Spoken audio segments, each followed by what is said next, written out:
এবার প্রিন্স মামুনের বিরুদ্ধে গর্ভপাতের অভিযোগ তুললেন লায়লা।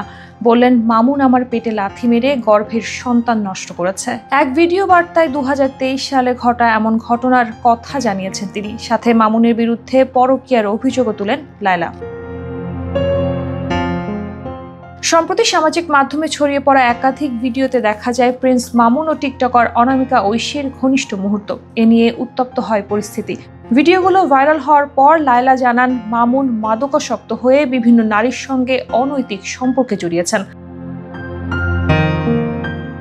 তবে এই অভিযোগ সরাসরি অস্বীকার করেছেন মামুন। পাল্টা অভিযোগে তিনি জানান, লায়লায় মাদকাসক্ত এবং একাধিক পুরুষের সঙ্গে সম্পর্কে জড়িয়েছেন। এছাড়া লায়লার বিরুদ্ধে বিনা অনুমতিতে তার মোবাইল থেকে ডাটা ট্রান্সফারের অভিযোগ আনেন মামুন। টিকটক দুনিয়ায় আলোচিত ও সমালোচিত জুটি লায়লা আক্তার ও প্রিন্স মামুন। তাদের ব্যক্তিগত সম্পর্ক, মাদকাসক্তি ও সহিংস আচরণ নিয়ে সবসময় সামাজিক মাধ্যমে বিতর্কের কেন্দ্র হয়ে থাকে এই জুটি। এর আগেও এ ধরনের সহিংসতার জেরে দীর্ঘদিন জেলে কাটিয়েছেন প্রিন্স মামুন।